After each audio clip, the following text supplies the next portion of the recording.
Thank you Lord. आइए इस समय प्रार्थना के साथ परमेश्वर की उपस्थिति में आते हैं। आज अपने मनों को परमेश्वर की आराधना के लिए तैयार करें। परमेश्वर से कहें, प्रभु आज मुझे तेरी आराधना आत्मा और सच्चाई से करने में सहायता करे। आज प्रभु मेरे मन को आज हर तेरे उपकार के लिए प्रभु धन्यवाद कहने के लिए प्रभु सहायता कीजिए परमेश्वर। आज प्रभु मेरा पूरा प्राण प्रभु आपको आशीष देने वाला, धन्यवाद कहने वाला, आज आपकी स्तुति और आराधना करने वाला बन सके परमेश्वर। आज धन्यवाद करते हैं, आप भले हैं और भलाई करते हैं परमेश्वर। और आज प्रभु चाहे हमारा मन, चाहे हमारे विचार, चाहे हमारा शरीर आज आपकी भलाई को देख पाए, समझ पाए या ना समझ पाए परमेश्वर, आप भले हैं और प्रभु भलाई करते हैं परमेश्वर। आज हमें आपके मन पे भरोसा करके प्रभु आपकी आराधना पूरे मन, पूरी बल, पूरी शक्ति से करने में सहायता मदद कीजिए परमेश्वर। आज धन्यवाद करते हैं परमेश्वर। आज अपने शरीरों को ही नहीं परमेश्वर, आज हम अपने मनों को आपके पास लाने वाले बन सके। धन्यवाद करते हैं परमेश्वर। आज अपने जीवनों को आज पूरी तरीके से आपके हाथ में सौंपने वाले बन सके परमेश्वर। और आज प्रभु आपका सामर्थ्य हमारे जीवनों में आज भरने वाला बन सके, आपकी महिमा से हमारे जीवन भरने वाले बन सके परमेश्वर। आज आपकी प्रभु जंगाई हमारे अंदर भरने वाली बन सके, आपकी शांति, आपके आनंद, जैसे आपका वचन कहता है आपकी उपस्थिति में आपकी आनंद की भरपूरी है। आज प्रभु हमारे जीवनों में वो आनंद भरने वाला बन सके परमेश्वर। वो शांति से आज हमारे मन भरने वाले बन सके। हर एक व्याकुलता, हर एक चिंता, हर एक डर प्रभु आज हमारे मनों से हटने वाली बन सके। और आज प्रभु हम आपके उपस्थिति में एक शांति और सामर्थ्य और प्रभु आज दृढ़ मन करके प्रभु हम प्रभु अपनी हिम्मत बांधने वाले बन सके परमेश्वर। आज आप ही हमारे मनों को आपके वचनों को पालन करने के लिए, आपकी सेवा के लिए, आपकी आराधना के लिए दृढ़ कीजिए यीशु मसीह के नाम से। धन्यवाद करते हैं, विश्वास करते हैं प्रभु आप हमारे बीच में हैं, क्योंकि आपका वचन कहता है जहां 2 या 3 मेरे नाम से इकट्ठा होते हैं वहां मैं उनके बीच में रहता हूँ। आज आपका स्वागत करते हैं परमेश्वर। आपकी पवित्र आत्मा आए और आज हर एक प्रभु बंधन टूटने वाला बन सके, हर बीमारी चंगाई होने वाली बन सके, हर प्रभु आज कमजोरी हमारे जीवन में आपके सामर्थ्य से भरी जाए परमेश्वर। आज हर एक कमी घटी को आपकी महिमा के धन से पूरी की जाए यीशु मसीह के नाम से, ताकि प्रभु हम आपकी आराधना आत्मा और सच्चाई से कर आज प्रभु आपको खुशी देने वाले, आज वो आराधक बनने वाले बन सके जिसकी खोज आप करते हैं परमेश्वर। धन्यवाद करते हुए, विश्वास करते हुए आप हमारे बीच में हैं। ये सारी प्रार्थना विश्वास से ये यीशु मसीह के नाम से मांगते हैं। आमीन, आमीन।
मसीह में आनंद की भरी का अनुभव लेने में और उस आनंद से भरने में मदद कीजिए जिसमें आपकी महिमा होती है पिता परमेश्वर। आपने कहा आज का दिन आपने बनाया कि हम आपके बच्चे उसमें आनंदित और मग्न होने वाले बने पिता परमेश्वर।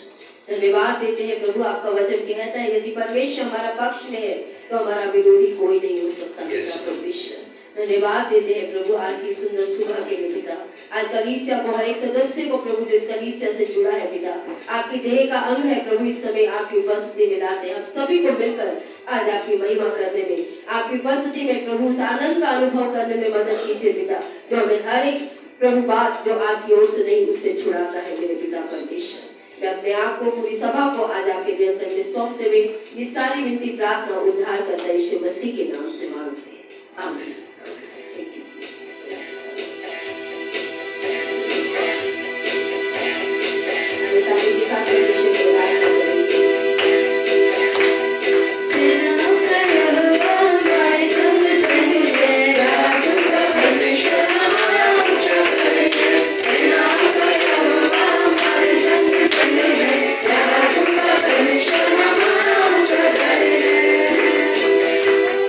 This is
करते हैं प्रभु आपके सामर्थ्य के लिए, आपकी उपस्थिति के लिए।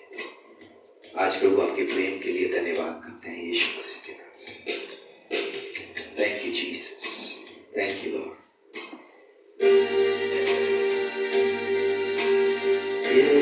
प्यार से तूने प्यार किया, तेरे प्यार से तूने प्यार किया, बस मेरा प्यार तेरा, बस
स्वरूप और समानता में बनाया परमेश्वर, और इस पृथ्वी पे रखा परमेश्वर, ताकि जैसे आप स्वर्ग में राज्य करते हैं, हम इस पृथ्वी को संभालने वाले, इस पृथ्वी पे राज्य करने वाले बन सके परमेश्वर। आज प्रभु यीशु मसीह के नाम से जहां जहां हमारे जीवनों में आज पाप की वजह से हमने वो साम्राज्य, वो अधिकार, वो आज प्रभु ताकत खोई है परमेश्वर, आज यीशु मसीह के नाम से हमें पवित्रता में चलाकर प्रभु आज हमें अपने लहू से धोकर आज वापस उस पवित्रता की सामर्थ्य में, उस अधिकार में प्रभु स्थापित कीजिए यीशु मसीह के नाम से।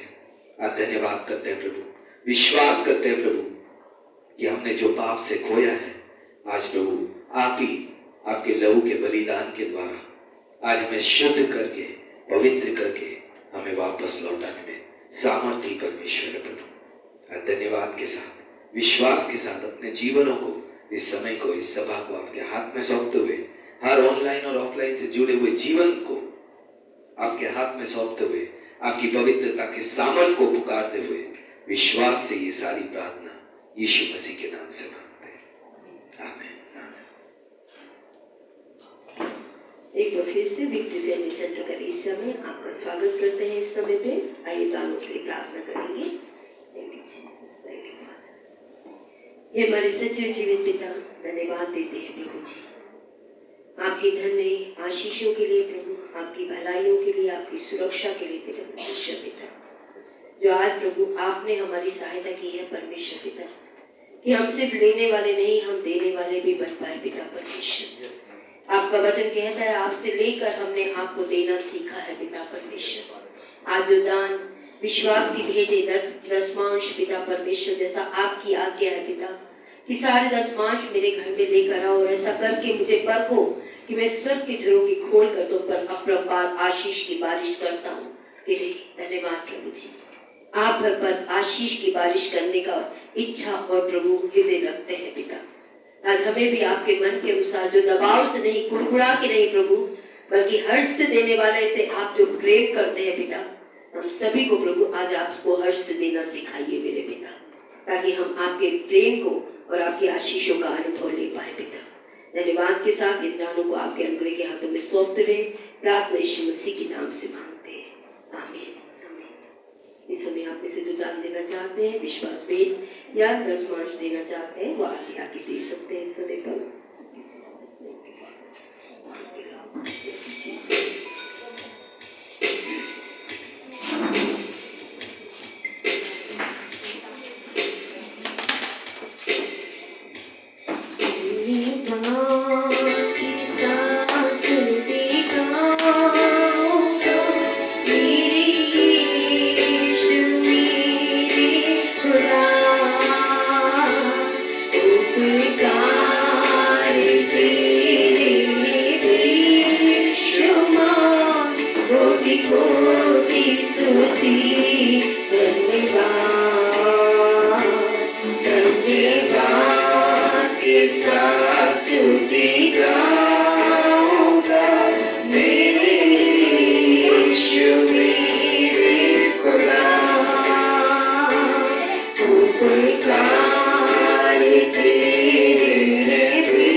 बढ़कर आपने योजना रखी और आशीषित किया पिता, उसके लिए हम आपका धन्यवाद देते हैं परमेश्वर पिता।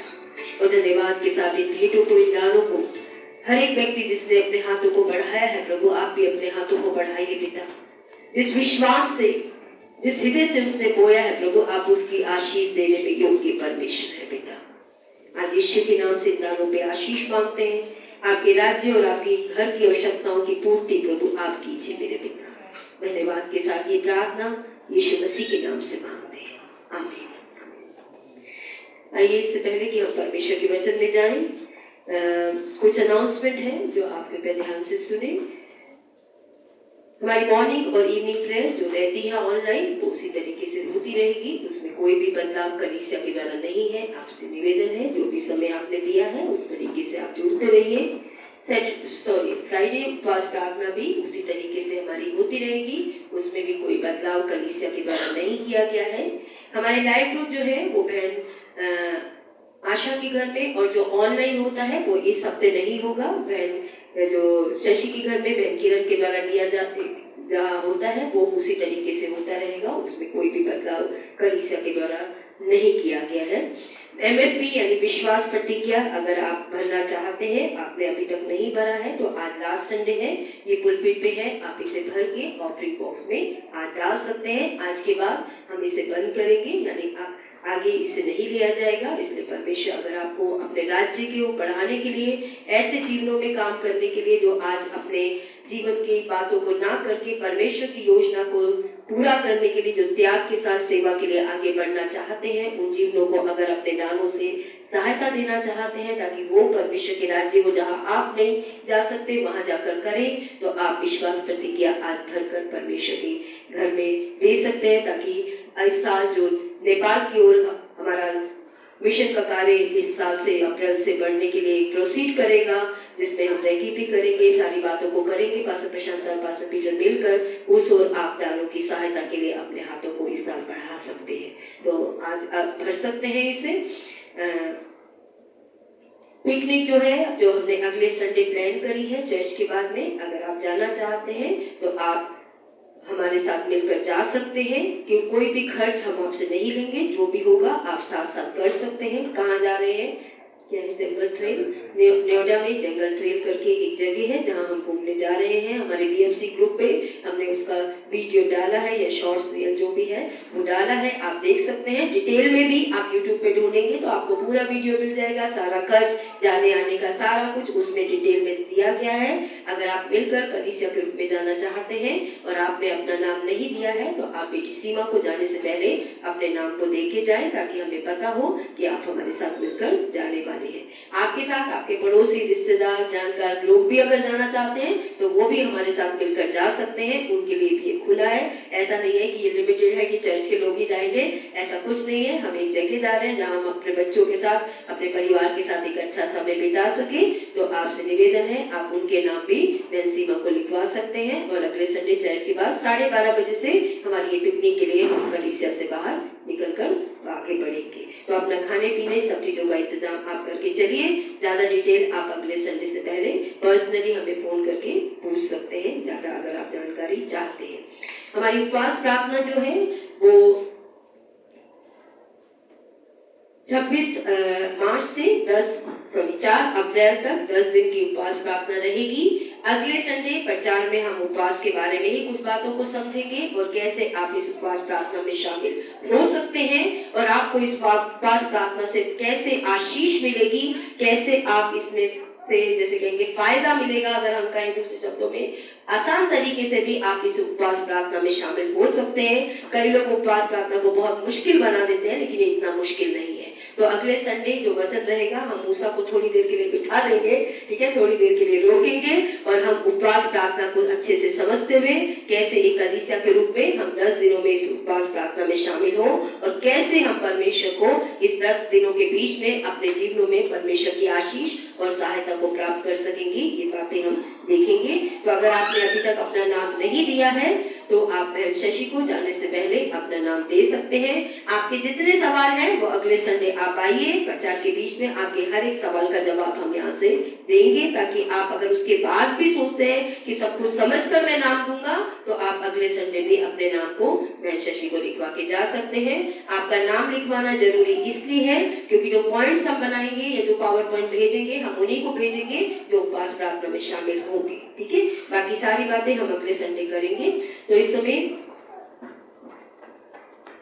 कलीसिया से रिक्वेस्ट है आप हमें प्रार्थना में ध्यान रखें। आज 11:30 से 11:45 के बीच में हम लोग राजकोट के लिए यानी जो पास्टर का परिवार है वहां उनसे मिलने के लिए जाएंगे। हम फ्राइडे मॉर्निंग वापस आ जाएंगे 10-11 बजे तक। आपको कोई भी जरूरत हो आप हमें फोन कर सकते हैं, हमसे बात कर सकते हैं और हमसे जुड़े रह सकते हैं। सारी सभाएं जैसे होती है मैंने आपके बीच में रखा है सब उसी तरीके से होती रहेंगी। बहन किरण को मैंने रिक्वेस्ट किया है कि वो हमारे जाने के बाद आपकी प्रार्थनाओं की आवश्यकता को लेके आपके लिए प्रार्थना करते हुए सभा समाप्ति की प्रार्थना को लेंगे। तो ये आप कृपया ध्यान रखिएगा। आइए इस समय हम परमेश्वर के वचन में आगे की तरफ बढ़ेंगे। लास्ट वीक हमने जो शुरू किया था वो विषय था व्हेन गॉड स्पीक। जब परमेश्वर बोलता है तो हमें क्या करना है? सुनना है, करना है। तो सुनने का मतलब करना। लास्ट वीक हमने सीखा था सुनने का मतलब आपके बच्चों को जब आप बोलते हैं कुछ तो वो क्या करे, सिर्फ सुने या करे? तो परमेश्वर जब हमसे बात करता है तो हमें क्या करना है? सुनना है। ठीक है, आज इसका दूसरा पार्ट और आखिरी पार्ट है और कुछ समय के लिए हम इस मूसा की सीरीज को यानी कि निर्गमन की सीरीज को ब्रेक करेंगे, यानी थोड़ा अंतराल लेंगे और उसके बाद हम 12 अप्रैल से फिर से हम इस सीरीज को चालू करेंगे। इस बीच में थोड़ा सा हम और विषयों को भी देखेंगे जो समय के हिसाब से हमें लेना जरूरी है। तो अगले सप्ताह आप उपवास प्रार्थना के बारे में समझेंगे और उसके बाद हम ईस्टर गुड फ्राइडे की सारी सभाएं हैं इनके विषय में बातों को समझते हुए आगे बढ़ेंगे। तो आज इसका दूसरा और आखिरी भाग है। हम पढ़ चुके हैं निर्गमन 4 के 18 तक हम देख चुके हैं और आज मेरे पास सिर्फ आधा घंटा है, इसलिए मैं ज्यादा डिटेल में पीछे नहीं जाऊंगी। अगर आप जानना चाहते हैं और संडे मॉर्निंग प्रेयर में है तो आपसे रिक्वेस्ट है कि आप मैसेज जरूर सुने ताकि आपको प्रार्थना का टॉपिक पता हो, क्योंकि आप अगर नहीं सुने तो आपको नहीं पता संडे मॉर्निंग आपको क्या सिखाया गया था, ताकि आप प्रार्थना को अच्छे तरीके से निजी रूप से या मॉर्निंग प्रेयर में कर पाए। तो निर्गमन 4 अध्याय उसका 19 पद हम पढ़ रहे हैं। और यहोवा ने मिद्यान देश में मूसा से कहा, मिस्र को लौट जा, क्योंकि जो मनुष्य तेरे प्राण के प्यासे थे वे सब मर गए हैं। परमेश्वर ने एक समय आया मूसा को मरुस्थल में यानी कि एक अपने देश से बहुत दूर रखा। ऑलमोस्ट 40 साल तक मूसा मिस्र से अलग अपने ससुर के घर में रहा, एक परदेसी के रूप में रहा, अकेलेपन का शिकार हुआ, दूसरों के लिए काम किया, परिवार जरूर था लेकिन वो अकेला बहुत था।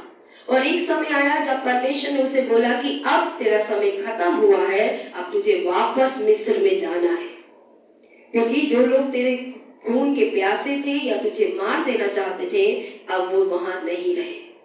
तो परमेश्वर इंतजार करता है परिस्थितियों को तैयार करने का, जब आप वो कर सके जिसे करने की इच्छा परमेश्वर ने आपके मन में डाली है। यीशु ने एक बार कहा, तुम्हारे लिए सब समय सही है, कभी भी टाइम ले लो, टाइम का कोई टाइम थोड़ी होता है, मेरे जैसा शायद। तो हमारे लिए कई बार कुछ भी करने के लिए कभी भी कुछ भी कर लो, लेकिन परमेश्वर का हर चीज के लिए एक समय होता है और जब समय आता है परमेश्वर खुद कहता है अब तुझे वापस उस जगह पर जाना है। अगर आप नूह की पुस्तक में पढ़ेंगे, एक समय आया नूह ने दरवाजा बंद नहीं किया था नाव का। बाइबल कहती है परमेश्वर ने नूह के और परिवार के जाने के बाद जानवर में जो भी जाने थे, जैसे ही वो अंदर गए परमेश्वर ने जहाज का दरवाजा बंद कर दिया। नूह बड़ा परेशान हुआ, कौवे उड़ाए, कबूतर उड़ाए, बहुत कुछ उड़ाया, क्योंकि वो परेशान हो रहा था कब मैं बाहर आऊंगा, कब मैं बाहर आऊंगा।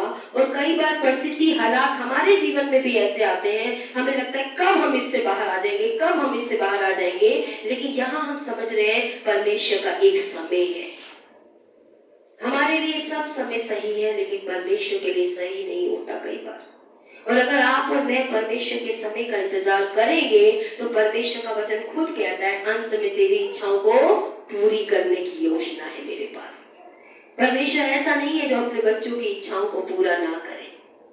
परमेश्वर अपने बच्चों की इच्छा को पूरा करना चाहता है। हमें से हर एक व्यक्ति अपने बच्चे की इच्छा पूरी करना चाहता है कि नहीं? लेकिन जो इच्छा उसकी अभी बाइक खरीदने की है, अभी वो छोटा सा है, 1 साल का, आप उसे बाइक नहीं देंगे। जब वो 18-20 साल का होगा आप खुद खरीद के देंगे।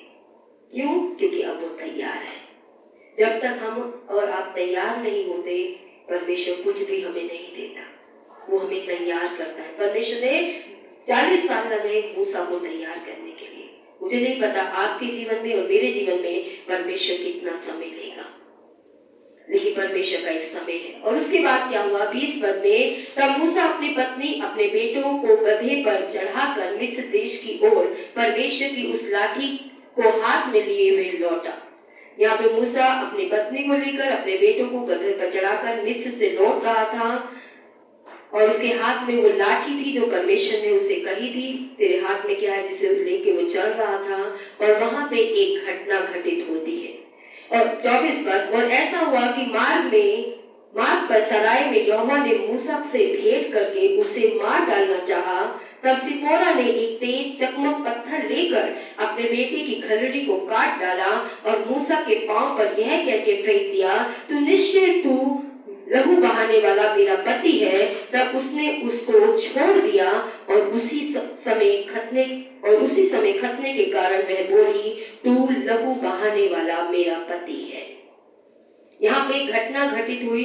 जो जानकार है बहुत सी बातों को रखते हैं, लेकिन जो मुख्य बात मैं समझ पाई हूँ कि परमेश्वर जो कर रहा था वो मूसा को आज्ञाकारिता सिखा रहा था।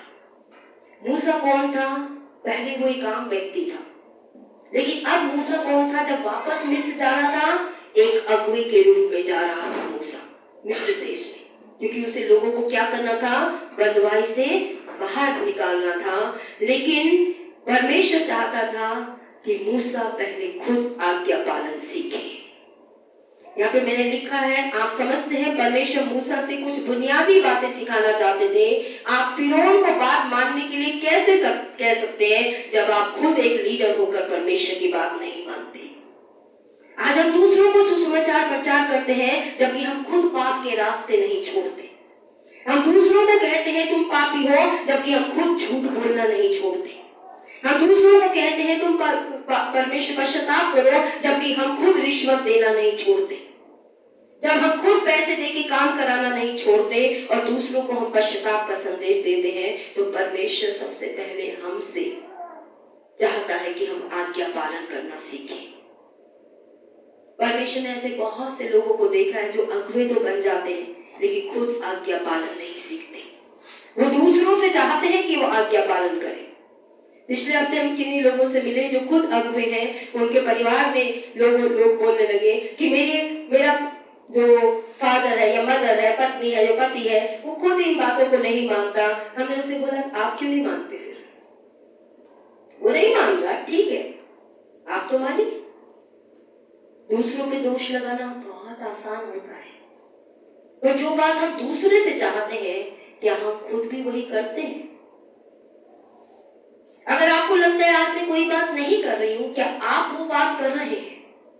अगर आप वो बात करेंगे, आप मुझसे बड़े लीडर हो जाएंगे। हम ये कहते हैं वो ये नहीं कर रहा, पर क्या हम वो कर रहे हैं? बड़प्पन बोलने से नहीं आता, बड़प्पन करने से आता है। और करना हम सबके लिए मुश्किल क्यों है, आज हम समझेंगे। तो यहाँ पे परमेश्वर चाहता था, क्योंकि परमेश्वर अपने लीडर को लोगों के लिए लीड करने के लिए, उनकी बात का प्रचार करने के लिए दोहरी जिंदगी जीने की इजाजत नहीं देता। परमेश्वर क्या कर रहा था? उसे लीडर बना रहा था, उसे लोगों को लीड करना था, मिस्र की गुलामी से निकालना था। लेकिन परमेश्वर नहीं चाहता था कि मूसा एक लीडर होकर, एक अगुवा होकर अपने घर में तो बातें ना माने और परमेश्वर के लोगों को बोले कि तुम मेरी बात मानो। मूसा फिरौन को जाके बोले कि तुम मेरी बात मान। तो परमेश्वर ये नहीं चाहता था। इसमें कोई हैरानी नहीं कि मूसा के साथ परमेश्वर बहुत सख्त थे। अगुओं के साथ परमेश्वर की शक्ति बढ़ जाती है। मेंबर होना बड़ा आसान होता है। जब तक आप बच्चे हैं बहुत आसान है जीवन जीना। मैं हमेशा कहती हूँ काश मैं अपनी बेटी को यही रोक देती, बड़ी ना होने देती।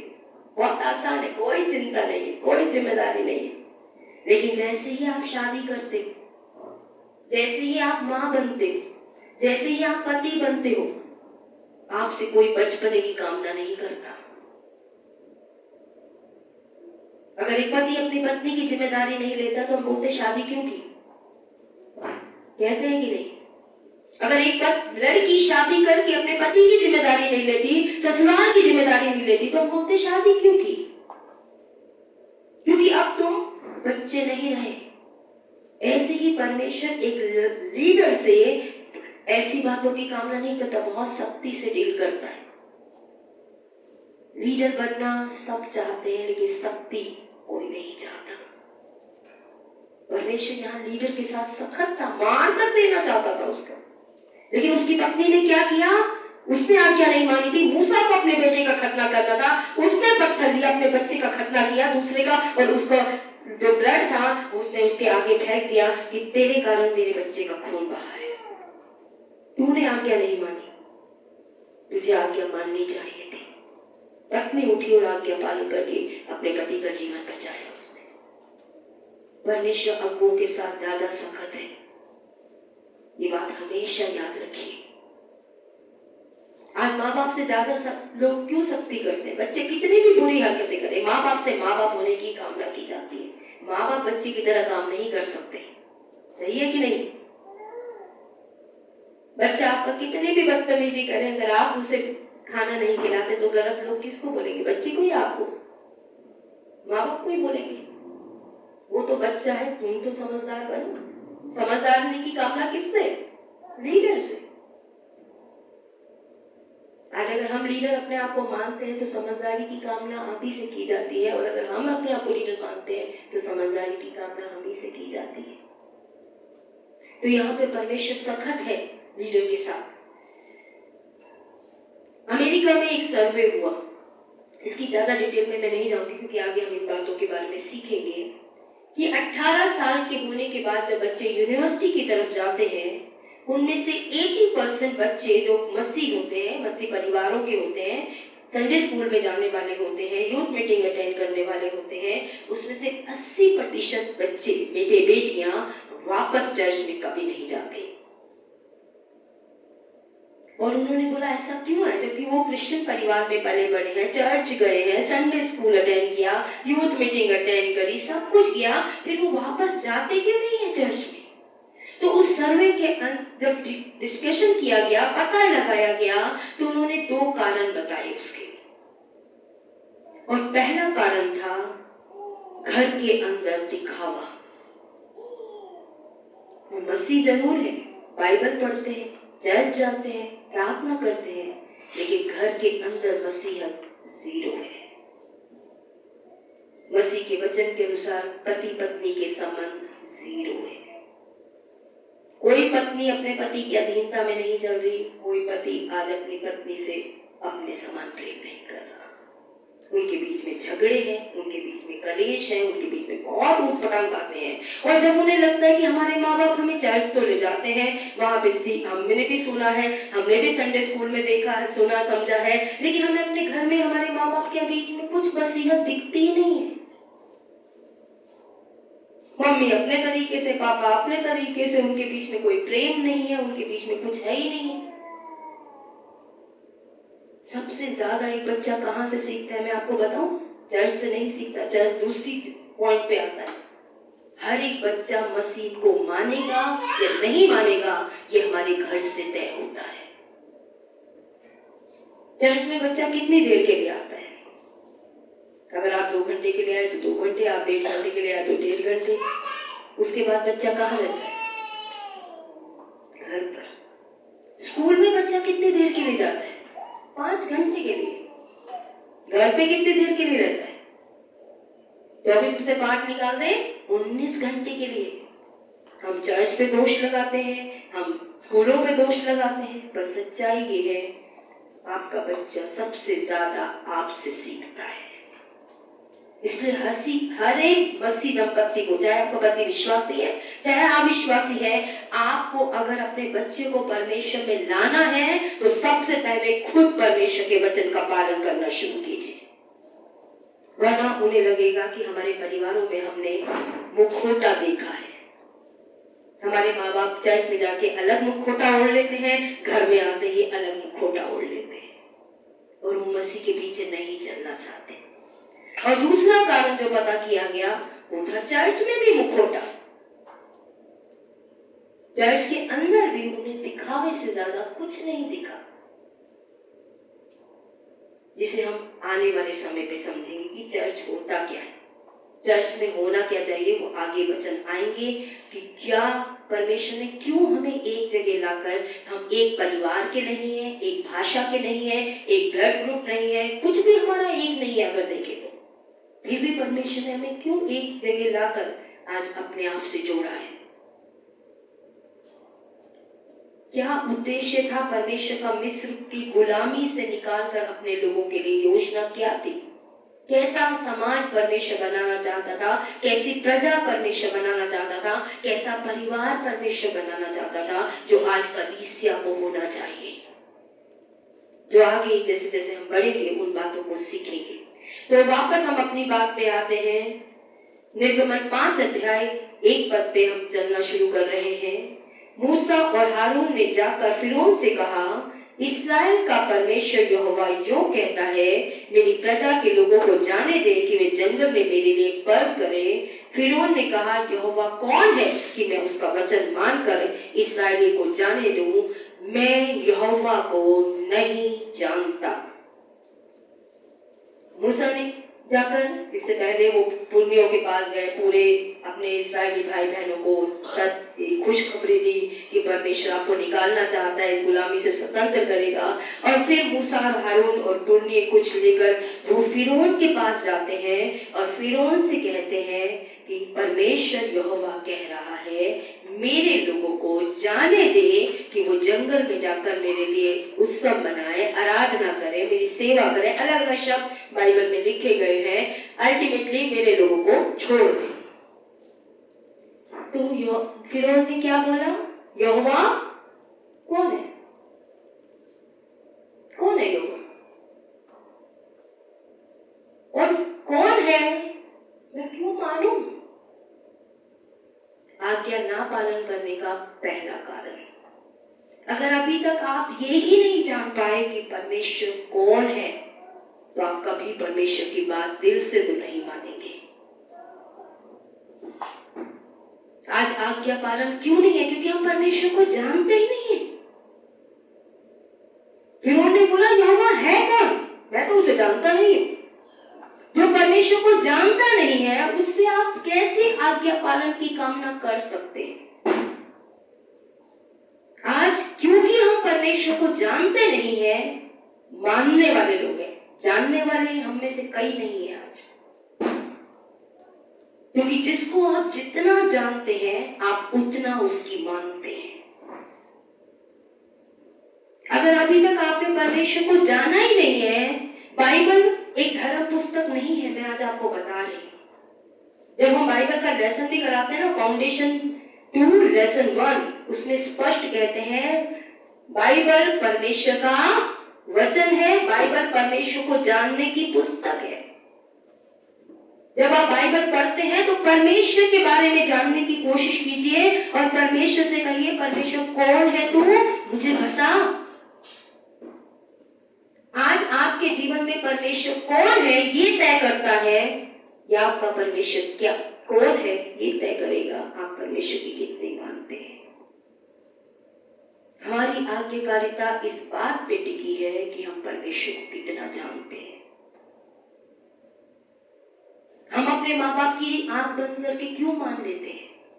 क्योंकि हम अपने माँ बाप को जानते हैं। सच है, चाहे हम आज 40 से ऊपर, 50 से ऊपर हो, चाहे हम छोटे बच्चे हो, चाहे जवान बेटियां हो या बेटे हो, आप क्यों मानते हो अपने माँ बाप की?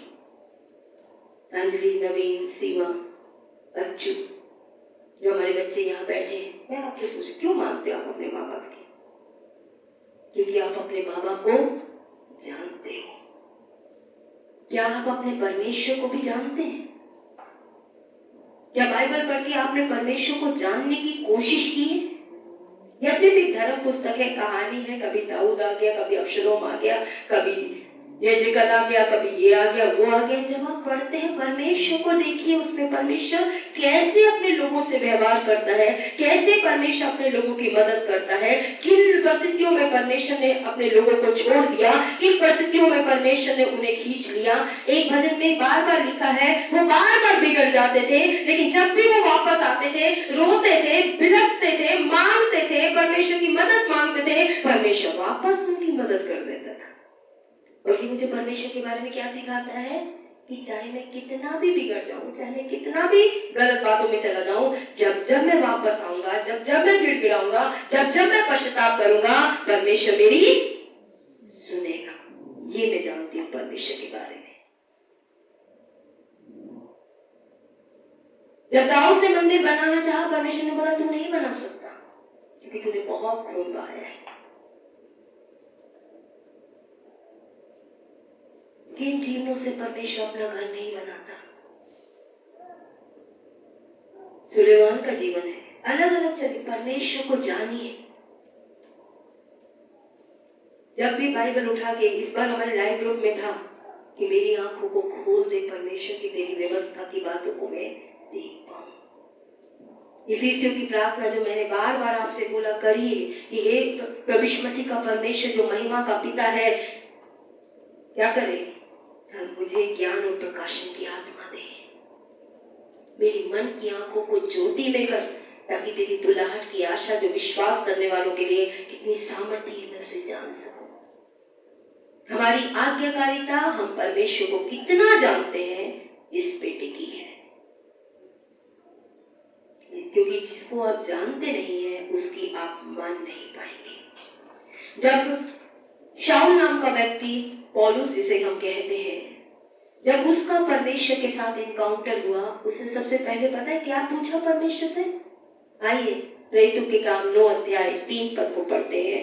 परंतु चलते चलते जब दमिश्क के निकट पहुंचा तो एकाएक आकाश से उसके चारों तरफ ज्योति चमकी और वह भूमि पर गिर पड़ा। पौलुस यानी शाऊल के लिए बोला जा रहा है, और यह शब्द हुआ, हे शाऊल तू मुझे क्यों सताता है?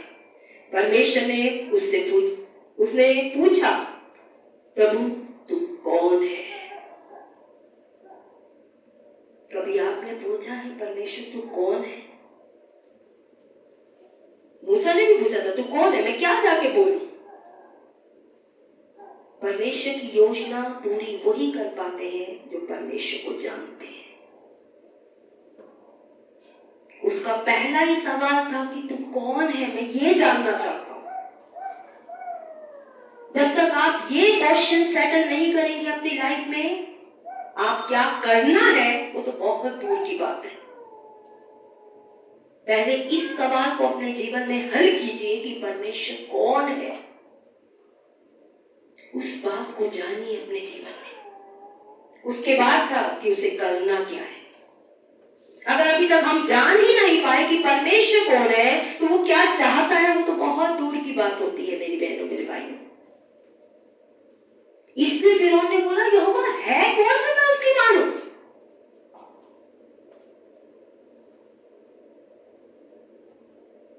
हम उसी की मानते हैं जिसे हम जानते हैं, और साथ साथ हम उसी की मानते हैं जिसको जानने के बाद हम उस पर भरोसा कर पाते हैं। और परमेश्वर पे आप और मैं आंख बंद करके भरोसा कर सकते हैं। मैं हर एक को कहती हूँ, मेरे जीवन के कड़वे अनुभवों के आधार पर है ये बात। आप दुनिया के पीछे भागेंगे ना, दुनिया आपको पागल बनाएगी। आप परमेश्वर के पास भागिए, आंख बंद करके भागिए, वो आपको ऊपर चढ़ाएगा। इसलिए मानिए क्योंकि वो गलत नहीं है। सारी दुनिया स्वार्थी है, मैं भी स्वार्थी हूं, आप भी स्वार्थी हैं। हम में से कोई निस्वार्थ नहीं है। मैं भी पापी हूं, आप भी पापी। सिर्फ एक निस्वार्थ है, और एक पवित्र है और वो परमेश्वर, और वो कभी गलत रास्ता नहीं दिखाता। इसे जब कोई व्यक्ति कहता है ना परमेश्वर ने मुझे बोला तलाक दे दे, मैं बोलती हूँ कौन से परमेश्वर को जानते हैं? बाइबल में लिखा है तलाक दे दो? कौन कहता है? आपकी बाइबल में लिखा है तलाक दे दो? और फिर आप कहते परमेश्वर ने बोला। आप शायद मेरी बाइबल नहीं पढ़ते, आपने अलग ही बाइबल बना लिया अपनी।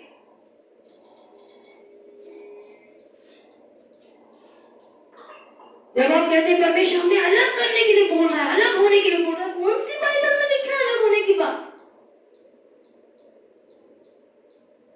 ये आपके मन की बात है, उसे परमेश्वर की बात मत बनाइए। मैं हमेशा कहती हूँ मैंने जिस परमेश्वर को जाना है ना, वो जोड़ने की बात करता है, वो तोड़ने की बात नहीं करता। इसलिए उसे मेल मिलाप का परमेश्वर कहते हैं। उसे हमें मेल मिलाप की सेवा सौंपी है, तोड़ने की सेवा नहीं।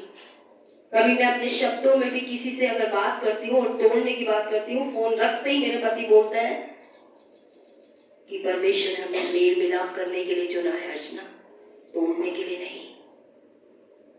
इसलिए हमेशा जब भी किसी से बात करो, परिवार जोड़ो, रिश्ते जोड़ो, मसीह की कलीसिया जोड़ो, परमेश्वर का राज्य जोड़ो।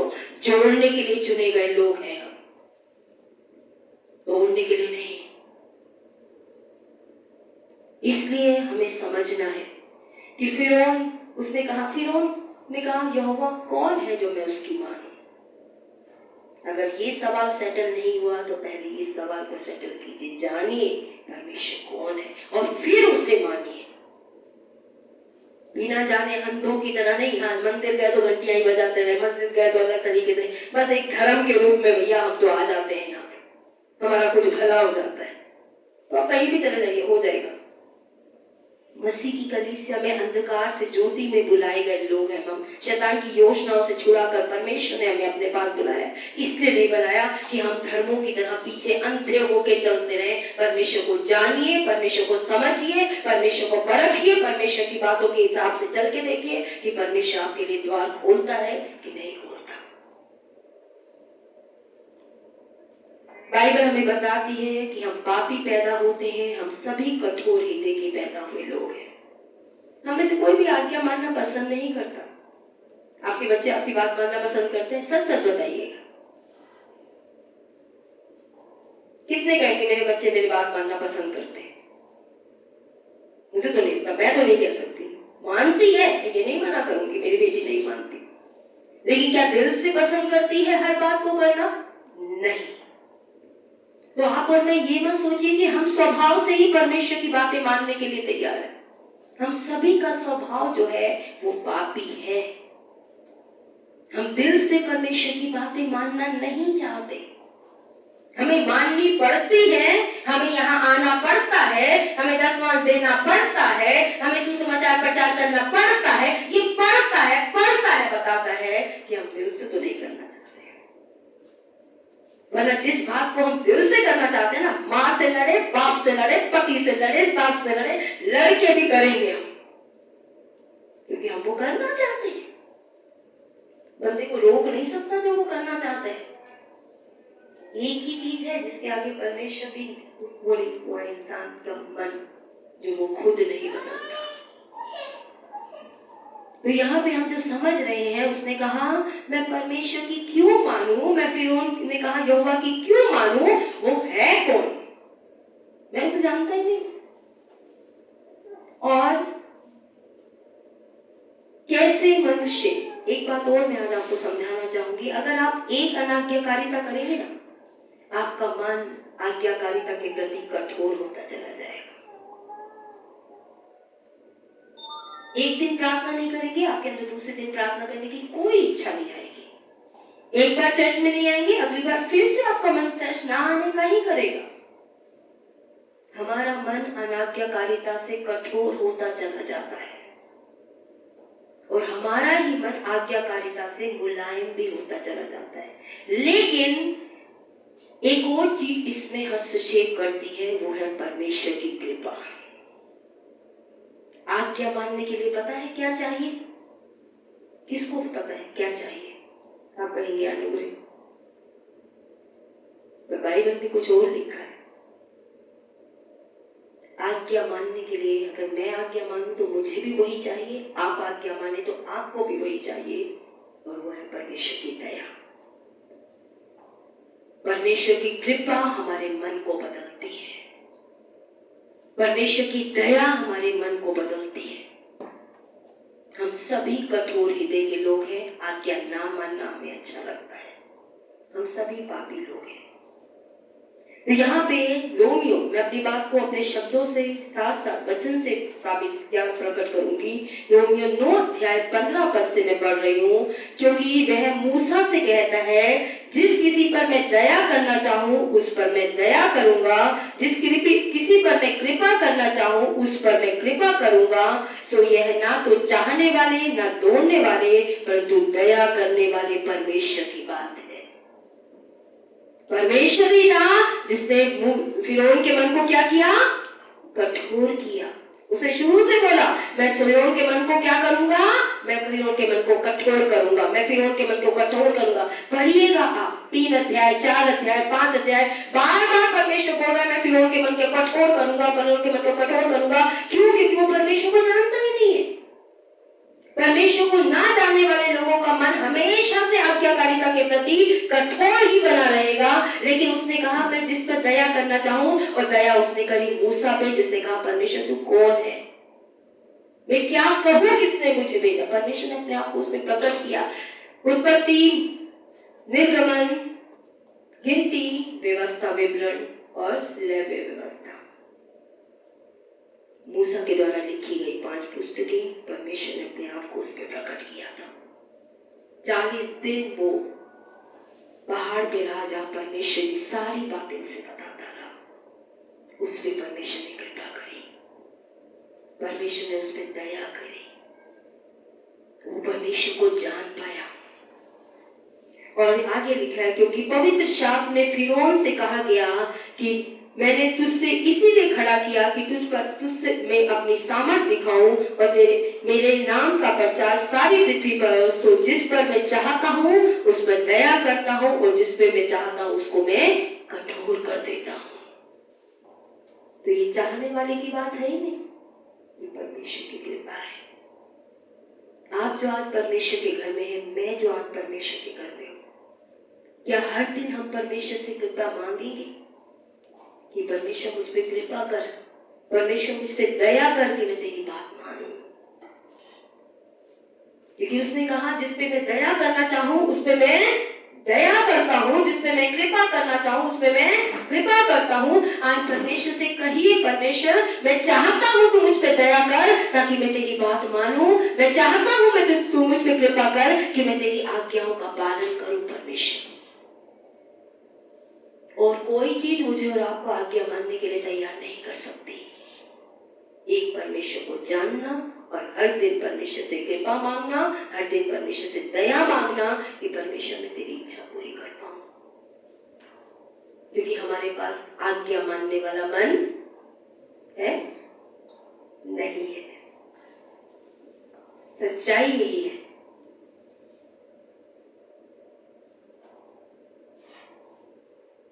आज्ञा मानने वाला मन बहाने नहीं बनाता।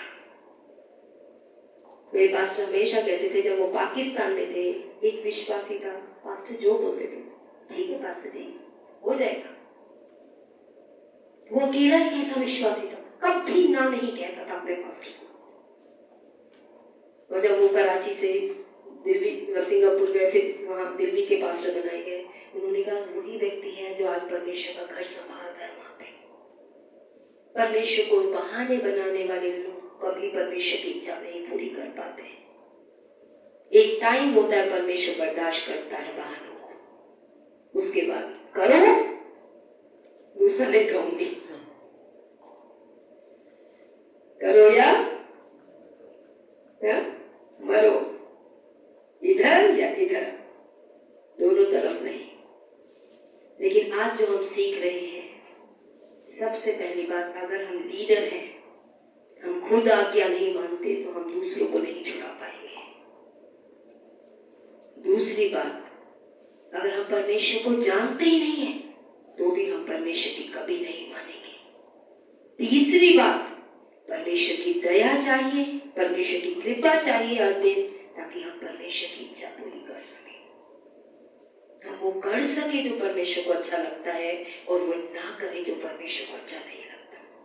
तो आइए अपनी आंखों को बंद करेंगे, अपने सरों को परमेश्वर के आगे झुकाएंगे और इन 3 क्षेत्रों में अपने आप को जांचेंगे कि हम अगर अपने आप को अपवा मानते हैं तो क्या हम खुद आज्ञाओं का पालन कर रहे हैं। वो कौन सी अनाज्ञाकारिता है जो लीडर होकर भी हमारे घरों में, हमारे परिवारों में आज हम रखते हैं। परमेश्वर मूसा के साथ सख्त था, परमेश्वर हर एक अगुवे के साथ सख्त होता है। उसकी शक्ति अगुवों के साथ ज्यादा होती है, क्योंकि अगुवे वो है जो लोगों को अंधकार से ज्योति में लाते हैं, और अगर उनके खुद के जीवन में अंधकार है तो परमेश्वर उनसे सख्ती से डील करेगा। क्या आज हम परमेश्वर को जानते हैं? क्योंकि अगर आप परमेश्वर को जानते नहीं है तो आप परमेश्वर की आज्ञाकारिता को नहीं मानेंगे। फिरौन ने कहा, यहोवा कौन है जो मैं उसकी बात मानूं? आज आपके जीवन में परमेश्वर कौन है? कौन है आपका परमेश्वर जिसकी बात आप माने? अगर परमेश्वर आपके लिए कुछ नहीं है तो आप उसकी बात नहीं मानेंगे।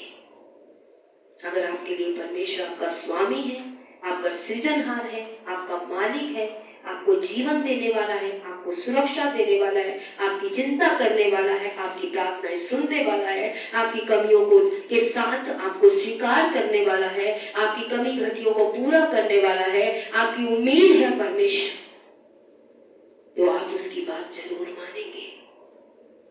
एक समय आया, सच्ची शिक्षा सुनकर बाइबल कहती है 5000 लोग यीशु को छोड़ के चले गए, और यीशु ने 12 से भी कहा था तुम्हें भी जाना है, क्योंकि सच्ची शिक्षा उस समय भी लोग ग्रहण नहीं कर पाते थे और आज भी ग्रहण नहीं कर पाते, और यीशु को छोड़ते, अगुवों को छोड़ते। लेकिन पतरस एक था जो 12 में से निकलकर बोलने वाला था कि तेरे पास अनंत जीवन की बातें हैं, हम तुझे छोड़ के कहां जाएं। उसने परमेश्वर को जाना था। खरी शिक्षा उसको प्रभु से दूर नहीं कर पाई। आज प्रभु को जानने के बाद उसकी खरी शिक्षाएं आपको परमेश्वर से दूर नहीं करेंगी। अगर आपने सचमुच में परमेश्वर को जाना है तो आप आज्ञा पालन करेंगे, क्योंकि आप परमेश्वर को जानते हैं। क्या आज प्रतिदिन परमेश्वर से दया मांगेंगे? ये परमेश्वर, मैं आज भी इस क्षेत्र में पाप कर रहा हूं, मैं आज भी इस क्षेत्र में गलत जीवन जी रही हूं या जी रहा हूं, मुझे तेरी दया चाहिए, मुझे तेरी कृपा चाहिए, ताकि मैं तेरी बात को मानूं, क्योंकि मैं जन्म से ही कठोर हृदय का पापी मनुष्य हूं और आज भी तेरी इच्छा को मन से नहीं मानना चाहता। तू मुझ पर दया कर कि मैं तेरी बात मान पाऊं, मैं तेरी इच्छा को पूरा कर पाऊं। क्या प्रतिदिन आप मांगने के लिए तैयार हैं?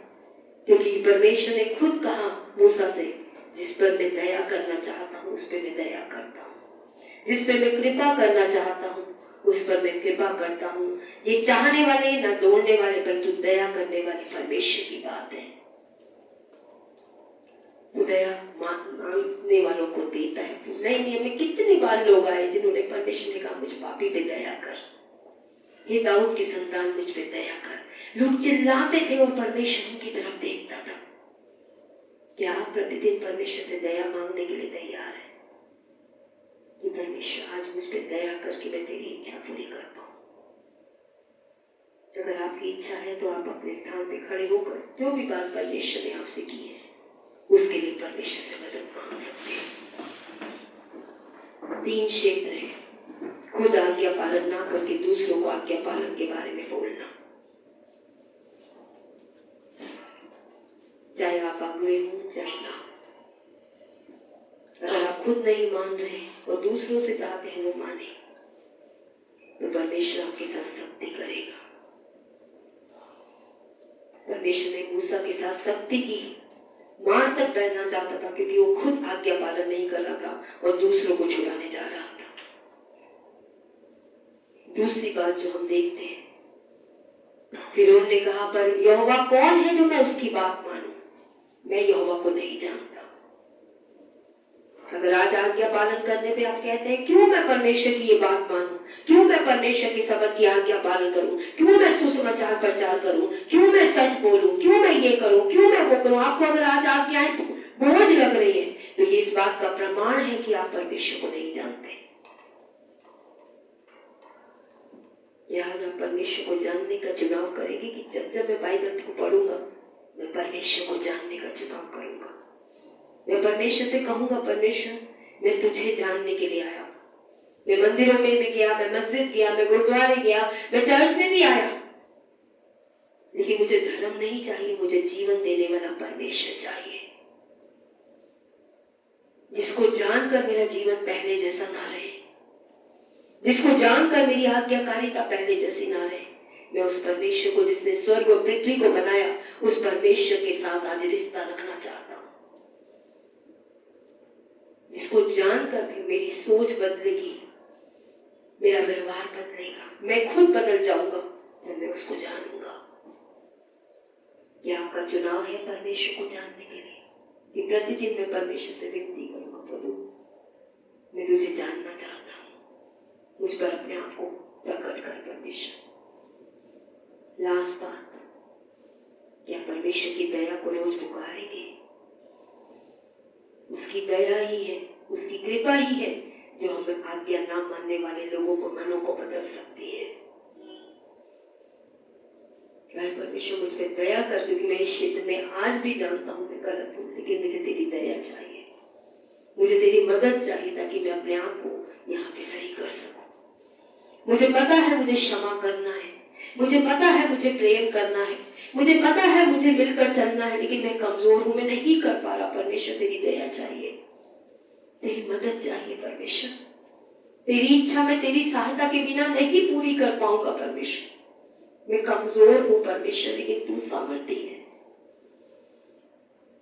मैं आज भी नहीं भूलती वो क्षमा का दिन जब मैं कमजोर थी। परमेश्वर ने कहा क्षमा कर, मैंने कहा नहीं, मेरे पास नहीं है और ना मैं करना चाहती हूँ, लेकिन हाँ परमेश्वर ने मुझे क्षमा करने में मदद करी, बल्कि क्षमा देने वाला बना दिया, क्योंकि वो हमें अपने जैसा बनाता है। कई बार मुश्किल होता है, लेकिन अगर आप करना चाहते हैं तो परमेश्वर आप पे दया जरूर करेगा। लेकिन अगर आज आज्ञा ना पालन करके आपका मन कठोर हो गया है तो वो हर दिन कठोर ही होता चला जाएगा। आज्ञा मानने वाला मन दया को प्राप्त करता है, आज्ञा ना मानने वाला मन कठोरता में ही चला जाता है। ये आपको तय करना है कि आप आज्ञा पालन करके दया के पात्र बने या न्याय के पात्र बने,